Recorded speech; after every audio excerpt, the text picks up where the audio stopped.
I have always felt a really strong connection to this country. A very good old saying is look after the country and the country will look after you. And I felt like the country was saying that to me from a very young age, and I suppose I heard it and listened.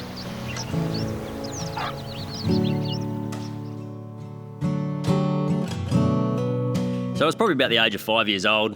I have a particular memory of looking out over a stunning vista on the Fleurieu Peninsula, seeing the ocean, and then looking down at my feet and seeing the rubbish. Something in my psyche just said that that's not right. Like, it shouldn't be here. You know, we have bins for a reason, and why isn't this stuff in a bin? So that really struck a chord with me, that we have a big problem in this country with pollution.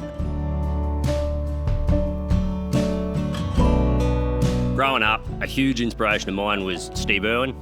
The way he approached conservation with passion and enthusiasm has always stayed with me. And watching that as a kid, I really was captivated by that. Any spare time I ever had off growing up, I'd always ask my mum and my dad if they could give me a reusable bag and we could go and clean some rubbish up somewhere on the coast or in the desert. For me, I love Australia, its diversity, but I want to see it clean so that people can keep enjoying these places and they don't get shut and basically we get locked out of them, which is happening around this country quite a lot at the moment. I was a carpenter for 6 years before being involved in 2 large accidents and unfortunately got made redundant from carpentry. But I had this passion, I had the knowledge and I had the skills and the equipment, so I started using the equipment in my rehab to collect and pick up rubbish. And that has snowballed into Outback Cleanups Australia.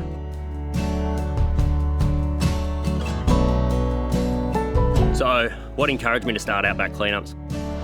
There was no non-profits or government organisations or businesses that were doing a large-scale remote cleanup, so we started it. We don't do this to get rich or famous, we do this because it needs to get done. And Outback Cleanups is very much that. It's a job that no one wants to do, but someone's got to put their hand up and do it, and I'm willing to be that person. I think what drives me is seeing Australia get restored with our work back to its natural beauty and knowing that we've done a good thing for future generations to keep places preserved and open. The location that we're at the moment, we pulled up here just before dawn. You're very captivated by the sun rising over the West Macdonald Ranges here, but then that sun catches all the broken glass, all the loose bits of plastic, and it completely changes the scenery. You've come out here to watch something beautiful and natural, and it's getting completely taken away by the rubbish pollution out here. So our focus is to remove that and restore it.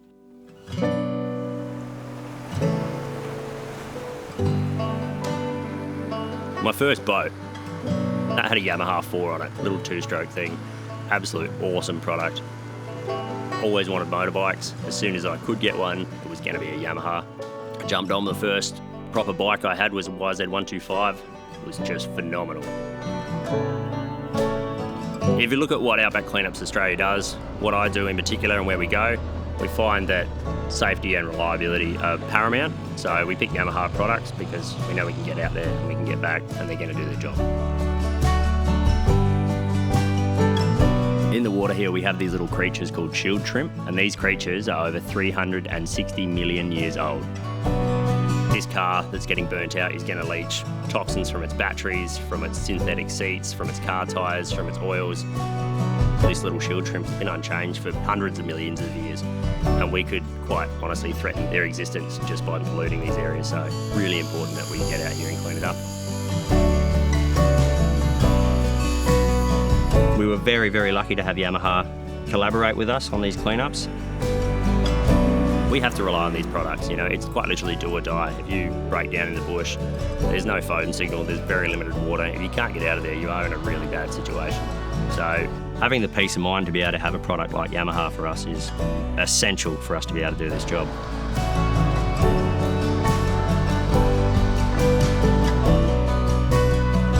I absolutely love the Outback. Being out here and just in the environment is completely inspiring for me, and I think we're quite globally unique in what we have here, and I think it's so important to look after it, and I'm going to strive towards doing that for as long as I can. I think as bush users and people that do go bush, we have an obligation to society to pick up any rubbish we see. And if you are going to use these tracks, you are going to go bushwalking, you are going to take your car off-road, you should take any rubbish you see out. Whether or not it's yours or not, you have an obligation to look after that place, not only for you, but for the future generations that follow you. And so that's really what we're trying to encourage. If everyone pitches in and just does their little 2 cents, that will be world changing. 8 billion people can make a huge difference. My name's Boe Langford, and on behalf of Outback Cleanups Australia, we're united by Yamaha.